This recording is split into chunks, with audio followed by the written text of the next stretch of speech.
Hello,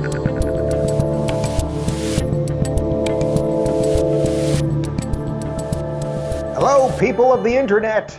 This is the Rubin Report Direct Message. I'm Dave Rubin. All right, 3 stories today. I always tell you, it'll be between 2 and 4 stories. We're smack dab in the middle with 3 today. And one of them, the first story that I'm going to talk about today, is about Kyle Rittenhouse. He's the 17-year-old that you may remember from the Kenosha, Wisconsin riots. Now, these riots actually originally happened in August, and I was off the grid for that. This was one of the stories that Michael Knowles got me caught up to speed on when I came back on the grid. So I didn't even know about the riots as they were happening. So I think that perhaps I have a little bit of a clearer perspective on this because I'm sort of getting all the information post it happening. You know, one of the problems we have is when stories break, you get a gajillion sources and Twitter people telling you a gajillion different things. And, you know, some people see the same video and see, 10 different things in the same video, and then they share that and they clip that and the whole thing. In any event, I was on Sean Hannity last night, and I was supposed to be on to talk about some of the election stuff and Biden and Trump and all that. And about an hour before, they said that there was a video that was breaking that they wanted me to talk about. And actually, there was a video released by a group called Fight Back. And this is a legal group that is defending Kyle Rittenhouse. And they released an 11-minute video that basically tells a very different story. And I'll give you some of the details of the story when we get to it in a moment. But in essence, you're not going to believe this, guys, but perhaps the story that we've been told about Kyle Rittenhouse, that he was just out there to shoot people and kill people and raise havoc, and that he was somehow a white supremacist or the rest of it, you're not going to believe this. But there's more to the story, and that's probably not true, and it's much more complex than that. Tucker Carlson actually was the first one to release some of the video last night. Then Hannity picked it up. I talked about it. It's sort of catching fire right now.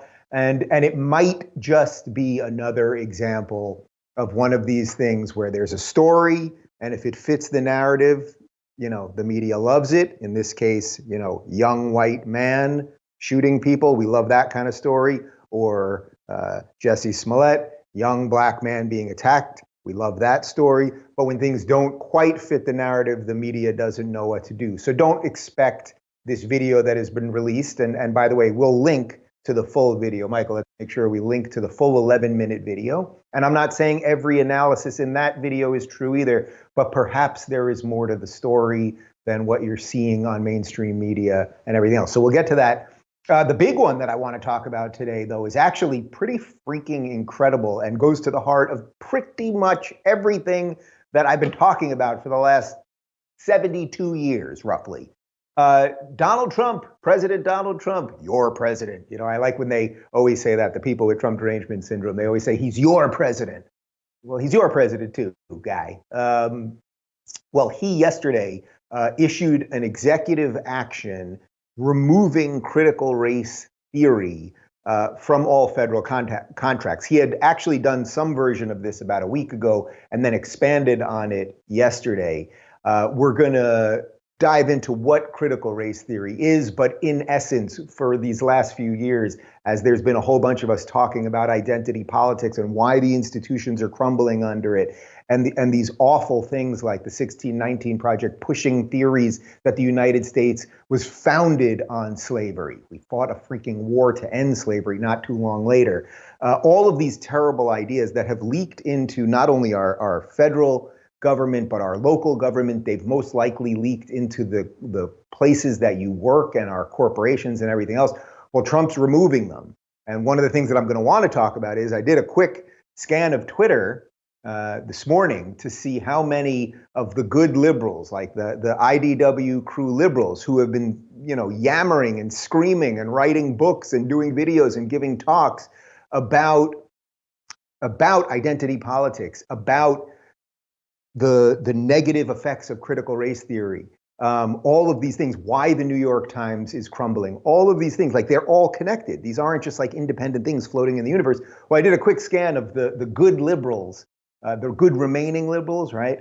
And very few of them mentioned anything about Trump doing this, Trump actually doing the thing that they wanted to be done for so long. And I want to sort of relate that back to how everything sort of orbits around Trump. And then finally, the third story, it's going to be sort of an amorphous story. I just want to talk about registering to vote.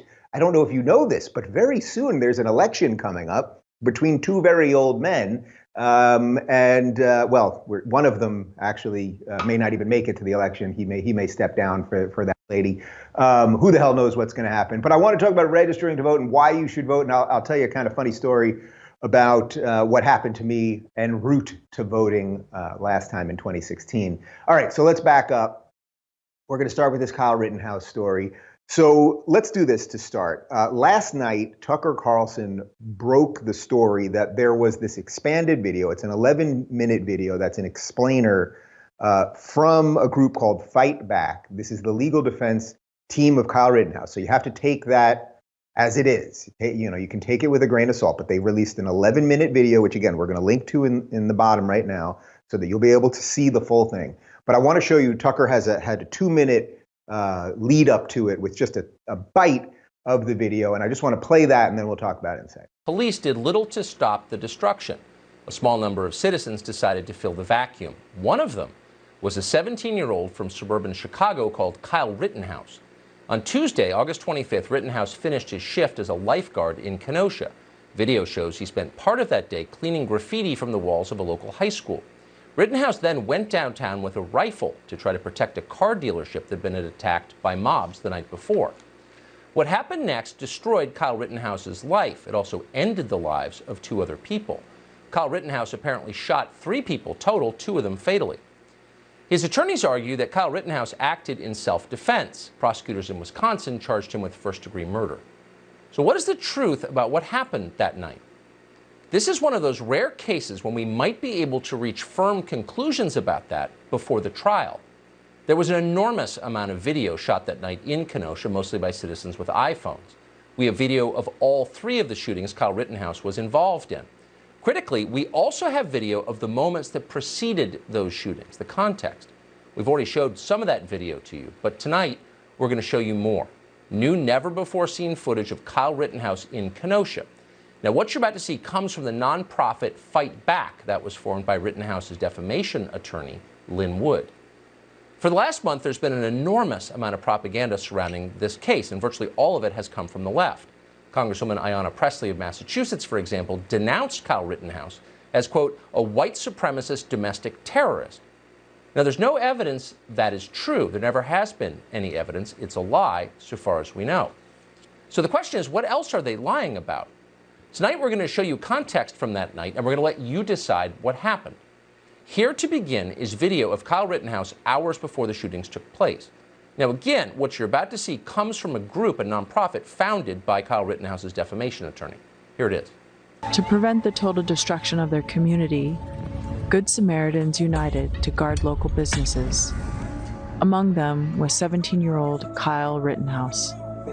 So people are getting injured. Okay, so obviously Tucker gave you a little context there, showed a little bit of the video. Now, if you watch the 11-minute thing, and I'm sure it's going to go up on BitChute or something somewhere, I'm not saying it's all true. You know what I mean? Like they might have done some selective editing. It does feel like there was a narrative crafted. But my point in even doing this story is just that there's obviously more to the story. This is a kid who was cleaning up graffiti earlier in the day. They do a little interview with him from before all this. And it's like, there are people burning things down, attacking people, violently rioting and everything else. And it's obvious that he was not there to do that sort of thing. That doesn't mean that he did every single thing right. But the video does show much more of that. The idea that this video is offensive to some people, well, it might be offensive to some people because things that go against the narrative are offensive to some people. But this obviously would lead us to a much, much bigger discussion about online censorship and everything else. So it's just freaking messy. Everything is messy. And then you throw big tech in it and man, it just seems to get worse. Interesting, I'll just throw in one other thing on this story, which is that I went on Hannity last night, and then not only did I reference in my little Hannity piece. I said, don't take my word for it. And Sean actually led the piece by saying, we want more evidence and all that kind of stuff. And you don't want to rush to judgment. And that means you don't want to rush to judgment either way. You don't want to rush to judgment saying this kid's a murderer, like a cold-blooded murderer. And you don't want to rush to judgment saying that he's absolutely innocent. The truth might be in between. He might have done something stupid, and then also some bad things could happen to him. Like, we just don't know exactly, right? But anyway, so I mentioned the 11-minute video in there. I tweeted out the Hannity clip, and then a journalist from the Daily Beast, which is not a place of journalism, just tweeted at me. She tweets at me every now and again, tweeted at me something like, he killed 2 people, right? And it's like, I'm not even going to mention her name because it doesn't matter, but it's like this sort of rush to judgment by the people who are supposed to be finding truth. That's what your job is as a journalist. I'm not a journalist. I have never considered myself a journalist. I don't want to be a journalist. I see what's going on in the world. I tell you what I think. I hopefully give you something in some way that can make that you then can make a little more sense of the world. That's what I think. If anything, that would make me an analyst, I suppose, now as I'm doing this, but not a journalist. But that sort of lack of intellectual curiosity to see that someone posts a video, talks about it, and that their immediate response has nothing to do with what's in the video, or does that pique a little curiosity within them? It just, he killed 2 people, so that's that. It's like, this is why journalism is dying, and I don't think that it can come back at least anytime soon, which is pretty unfortunate. Anyway, there's obviously going to be much more to this story. The fact that that YouTube took the video down, I mean, man, it just goes to the heart of everything that is so wrong with our system right now, our system of information and our inability to trust anybody, and our lack of institutions that are giving us the tools to see the world clearly. So it's just a mess. Okay, the second story that I want to do, I think this is sort of the big one that I want to focus on for today, because President Donald Trump, yeah, your president, Donald Trump, if you live in America, he's your president, no matter how much you don't like him. He issued an executive order to get critical race theory out of the federal government, and then he sort of expanded on that yesterday. Now, what I want to do to set this all up, because I don't like just like saying words as if everybody knows exactly what we're talking about. Well, yesterday, before this executive order, I actually interviewed Chris Rufo, who is one of the cleanest, clearer thinkers, who has been talking about critical race theory and what is wrong with it and what is it in the first place. And he has actually been working with the White House and some federal agencies on getting some of this stuff out of our institutions. So I interviewed him yesterday. We were going to hold it for, I think, about 8 days till next week, because we've just got a whole bunch of content right now. But then when I saw this executive order come down, I said, no, we got to get this thing up ASAP. So we actually did post it this morning. It is up already. So if you're watching this, you can watch the full half-hour thing, unless YouTube took that down too, because it's offensive to some people, which I'm sure it is offensive to some people. Actually, that's probably far more offensive to some people than the Rittenhouse thing. But in any event, I want to show you just a quick, like a 45-second clip of our interview, just to give you a little basis of what critical race theory is. Then we'll jump back in and talk about it. It's deeply anti-intellectual, and it's frankly racist. I think we should call it out for what it is. If you look at the kind of white supremacist ideology of the 1950s, which we all denounce, it has the same categorization as the critical race theory ideology of today. You reduce people to a racial essence. Back then and today, it's whiteness and blackness. You create a group identity-based hierarchy. Again, it's different, but it's the same concept. And then these critical race theory trainings are essentially denouncing people not on their individual characteristics, but on their inborn identity. This is something that was wrong in 1950. It's wrong today, and we should be very on high alert, and we should all be working together to jettison this ideology. Okay, so again, if you want more on what critical race theory is, it's a half-hour interview. I wanted to do it a little shorter than most other ones because I wanted to do something that was kind of quick so that you'd be able to ingest it and hopefully share it with somebody so you have a sense of what critical race theory is. To expand a little bit further, for any of you that have been paying attention to what identity politics has done to this country, having it watched having watched it destroy CNN, destroy the New York Times, many of the places you do business, the idea that now racial quotas should matter and we should have this amount of black people doing this and the Oscars should have 30% Latinos and blah, blah, blah, all these things that actually are racist. It all comes out of critical race theory. That's why this story is so important. And, you know, for all of the people that were talking about it a couple of years, it's like Trump, and this is the uncomfortable truth for the liberals that I've been trying to explain to my good liberal friends of few that remain, the few that remain. Trump is the one that actually does things about them. Everyone else just talks about them. But just having conversations about conversations and talking about things isn't enough. So here's Donald Trump's tweet from yesterday. He said, "A few weeks ago, I banned efforts to indoctrinate government employees with divisive and harmful sex and race-based ideologies. Today, I've expanded the ban to people and companies that do business with our country, the United States military, government contractors, and grantees. Americans should be taught to take pride in our great country, and if you don't, there's nothing in it for you." Okay, so I want to remove that last sentence for just a second. I will address that last sentence because I think there's some meat there that's worth exploring. But so last week, basically, he issued the statement that said federal government contracts. So first, it was about the federal government, the government itself, that they were not going to use critical race theory, and now it's about if you do business with any of these things. So the contractors, right? Now that's really interesting, and it's good. You don't want this stuff in the government. Actually, originally when this came out, the CDC, the Center for Disease Control, they said they were going to continue to do it, and then Trump stopped them from doing that. But the idea that would be if we allowed critical race theory into the government, if we said that they were going to hire based on race, based on sex, based on gender, then you know what you'd have? You're not going to believe this, guys. You would have systemic racism.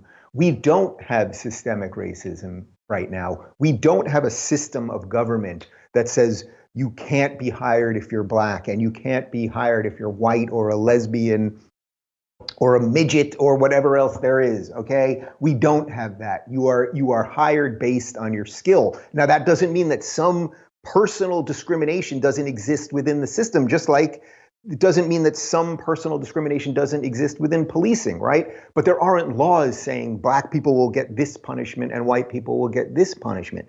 And this idea of critical race theory, it was injecting it into the system. That's why I keep saying the anti-racists, the people who purport to be the anti-racists, are the racists. They're the ones that are making everything about race, and not only making everything about race, but then trying to actually build it into the system. So this is a very, very good move by Trump. Now, you know my feelings on this. I would prefer things not be done by executive action, because what happens? Well, Obama did a bunch of executive actions, and George W. Bush did a bunch of executive actions before that, and Clinton and everything else. And all an executive action is something that's temporary for that administration, and then the next administration can come in and sign something, and then that can override it. So there isn't a lasting sort of power to this, right? Like Biden could come in and completely reverse this. You know, Trump got rid of Title IX also that Obama put in. Title IX, in effect, was getting due process out of college campuses. If you were a young man and you were accused of sexual assault, basically there wasn't going to be a system of due process anymore. Trump got rid of that. Due process is good. We should give credit where credit is due. These are just facts, and I know these are uncomfortable to my more left-leaning audience and whatever remaining liberals there are. But these are the realities of the world as it is. He's actually doing the things to sort of save the structure, if that makes sense. Anyway, this morning I did a quick look on Twitter for my liberal friends, right? Some of the IDW crew. I'm not here to throw anyone under the bus. People get busy, stories get lost. But I did just like a cursory look at, you know, some of the people who have been talking about the dangers of this stuff for years. The lefties I'm talking about. I'm not talking about like Shapiro, who's on the right. Obviously, he addressed it, right? And gave credit where it was due. So I'm not talking about him, but I'm talking about the remaining lefties, whoever they may be. Pretty much nobody mentioned it. Nobody mentioned that Trump did something about this. And I think this brings us to an interesting spot about what Trump derangement syndrome kind of does to people. You know, you can find a video that I did the day after the election, the day after the 2016 election. We didn't even have a studio yet at my own house. I'm sitting at a computer in the backyard. You can hear construction going on. And one of the things I kept saying was, you know, everyone needs to take a step back, because if you keep calling Trump Hitler and you keep calling all his supporters Nazis, it's not what you're doing to them or to him. It's what you're doing to yourself, because you're painting yourself in a corner. And what happens if Trump ends up doing some basically good stuff? And in my view, he has done some basically good stuff. That's just the truth. I didn't even vote for the guy. I'm going to get to that in a second.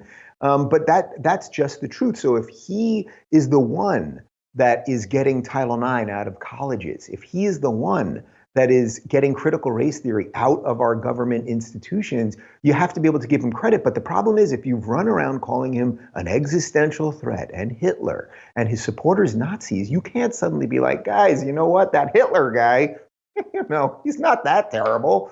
And I think that is the problem with sort of the intellectual liberal elite. They have run around saying these things for so long that when he does the things that are going to save their butts, literally save their lives and jobs, and stop the mob from coming for them, and fight back against the ideas that they've spent their lives fighting back against. He's the one that's actually doing something about it. Then they go silent, and that's a major problem. So like even Barry Weiss at the New York Times, she didn't tweet about it yesterday. And again, I don't mean this to, or today or yesterday. I don't mean this to make it about anyone, but this is a girl a liberal who left the New York Times because critical race theory, identity politics, all of these terrible ideas completely infected the institution. That's exactly what her letter, in essence, was saying. So she left the New York Times, but she can't give Trump credit for doing something, because you always have to have Trump to be the bad guy. And I've started to work out a theory here, and I think it's something like this: whether you're a never Trump conservative or you're sort of one of the good liberals that remain, you sort of need Trump. You need Trump so you can always point to someone that's worse than you. So it's something like this. I was thinking about, guys like David Frum and Bill Kristol, sort of the never Trump conservatives, although I'm not sure what makes either one of them a conservative anymore. These are people who have been for every war in the last 20, 30 years. You know, I mentioned it last week. Frum is the guy who wrote the Axis of Evil line into George W. Bush's speech, which then got us into the Iraq War. How many hundreds of thousands of people died in that? These are people who get everything wrong. But there's a beauty to having Trump for them. The beauty is, oh, well, we're not him. We're not that guy who eats ketchup with his steak. We're not that guy. And I think that's what's also happening to liberals. It's like Trump's doing the stuff to fix the world, to make the world that you want to exist, a liberal order. I know the conservatives don't really want to hear that, but a sensible liberal order that we have had in America for so many decades. But instead, they'd rather be invited to nice parties so that they can sort of think of themselves as the good guys, and Trump is the real bad guy here. That also goes back to that Harper's letter that you may remember from a couple months ago, where the good liberals all signed a letter defending free speech, but at the same time they also had to condemn Trump.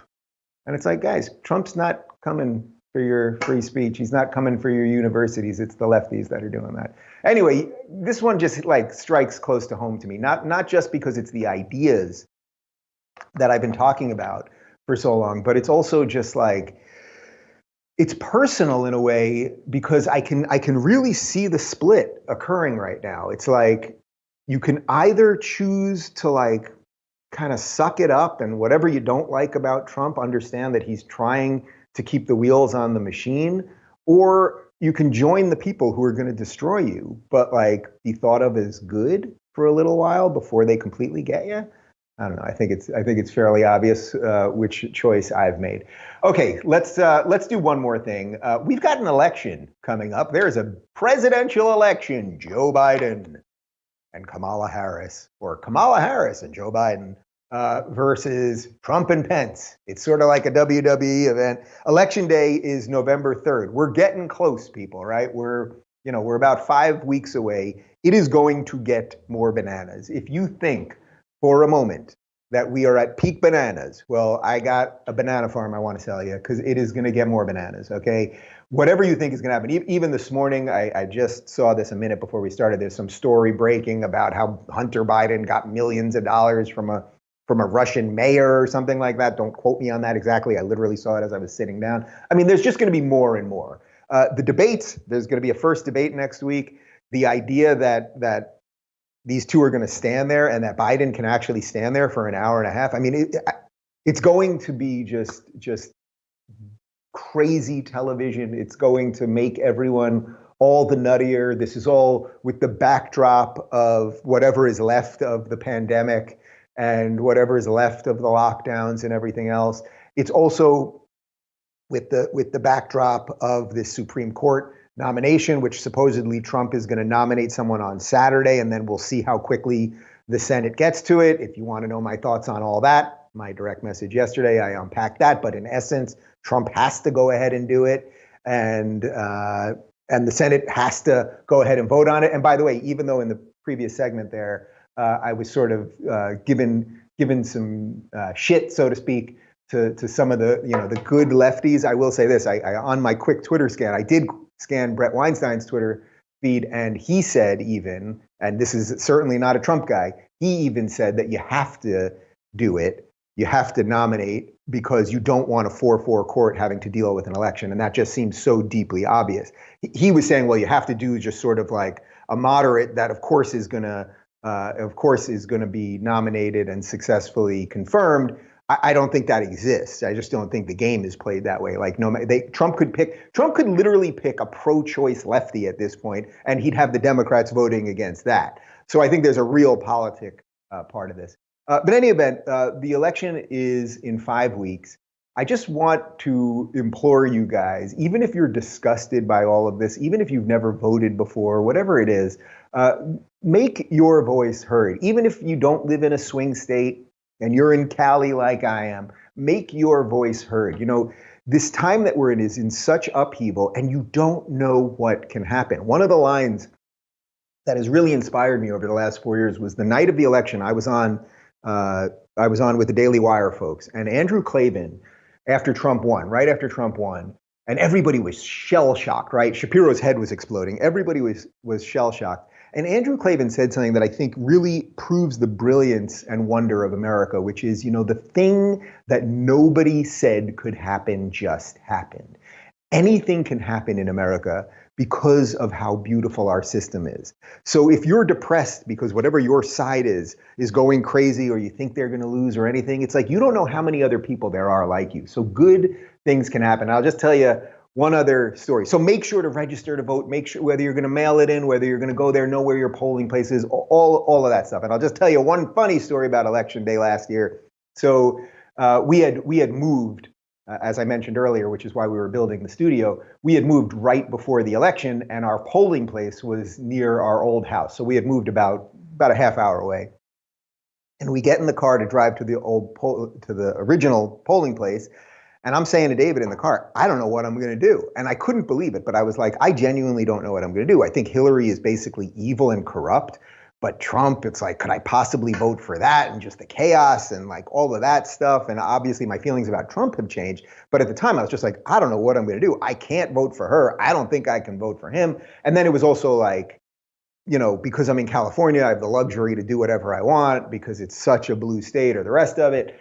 And I had Gary Johnson on the show, and of course he was the Libertarian candidate. And I just felt like I didn't want to vote third party really, because I was just like, it's just taking the easy way out. And he really was not a good Libertarian candidate anyway. Anyway, we drive across the hill here. We get to the polling station. We're waiting at the polling station. I'm going, I don't know what to do. David's going, you just have to make a decision one way or another. You got to do something. I don't know. Maybe I won't even vote. I'll vote on all the other local stuff. And then I realized that I was standing behind RuPaul. And I thought, RuPaul, by the way, not dressed as a woman, RuPaul, the man RuPaul. And I just thought, this is just such like a perfect example of everything. I'm literally standing behind RuPaul, America's #1 drag queen, as I'm trying to figure out whether I'm going to vote for Hillary Clinton or Donald Trump. Like, you can't make this stuff up. If it was in a movie, you'd be like, this is just too stupid. I ended up voting for Gary Johnson because I felt that was the one I could live with. But as I've said to you guys before, I won't do that this time. I will not vote for the third party this time. I think this election, everyone always says, well, it's the most important election of your lifetime. Every election is that Obama Romney, Obama McCain, Bush Gore. Everything is the most important, everything of all time. This kind of is the one. Like this one is, I think we can all acknowledge, regardless of whether you're a lefty or on the right, whatever it is, like, I think we can all acknowledge this one is a little different than the others, right? Like this one is like basically America's last stand before we dive into complete and utter chaos, and the choice is yours. So I will not be voting third party, although I should say, I did interview Jo Jorgensen, who's the Libertarian candidate, and I think we're putting that up in a couple days. She actually asks me at the end who I'm going to vote for, or no, she says to me, "Did I win your vote?" And then the last 2 minutes of the interview are a little awkward. But I actually do like her, and I think she's got ballpark most of the right ideas. Okay, people, get out there and vote.